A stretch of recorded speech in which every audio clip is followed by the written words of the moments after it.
Hi friends, எனக்கு மாடி தோட்டத்தில் ஒரு சின்ன அறுவடை. சொரக்காய் கரெக்டாக நல்லா இந்த பக்குவத்தில் பறிச்சோன்னா கரெக்டாக இருக்கும். அதனால் பறிச்சுக்கிறேன். பந்தல்லாம் போட்டு மேலே ஏற்றி விட்டுருக்கோம். நிறைய பிஞ்சு வச்சுருக்கு. இந்த சுரக்காயை பறிச்சிட்டோம்னா இந்த பிஞ்சு அடுத்த பிஞ்சுலாம் அடுத்தடுத்து வர பிஞ்செல்லாம் நல்லா கொஞ்சம் பெருசாகி வரும். பக்கத்துலேயே பீக்கங்காய் கொடியும் போட்டிருக்கோம். சௌச்சௌ கொடியும் இதுக்கு பக்கத்தில் இருக்குது. இது ஓரளவு நல்லா கொஞ்சம் முத்திருக்கு. இன்னும் 2-3 நாள் ஆகட்டும், பீக்கங்காயை பறிச்சிடலாம். நிறைய பிஞ்சு வச்சுருக்கு பாருங்கள். இது பார்த்தீங்கன்னா பச்சை மிளகாய் எப்படி கொத்து கொத்தாக காய்ச்சிருக்கு பாருங்கள்.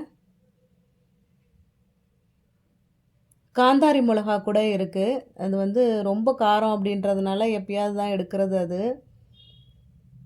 இது டபுள் பீன்ஸு, பட்டர் பீன்ஸ் அப்படின்னு சொல்லுவாங்கள்ல, அதுதான் இது. இதை பறிச்சுட்டு உள்ளே எப்படி இருக்கும் அப்படின்றத நான் உங்களுக்கு காமிக்கிறேன்.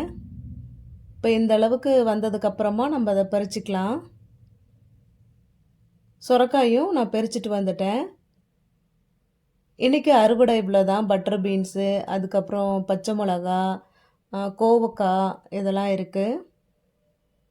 இப்போ உரித்து காமிக்கிறேன். இப்போ ஓரளவு நல்லா முத்திருக்கு. இன்னும் கொஞ்சம் விட்டோம்னா நல்லா பிங்க் கலரில் வரும். இப்போ இது ஒயிட்டாக தான் இருக்குது. இன்னும் கொஞ்சம் முத்துச்சுன்னா நல்லா பிங்கிஷாக இருக்கும். சூப்பராக இருக்கும். நான் சப்பாத்திக்கு இதை கிரேவி பண்ணலான்னு நைட்டுக்கு அதனால் பறிச்சுட்டு வந்துட்டேன். வீடியோ பிடிச்சிருந்தா மறக்காமல் பவிஸ் லைஃப் ஸ்டைலுக்கு சப்ஸ்கிரைப் பண்ணிடுங்க.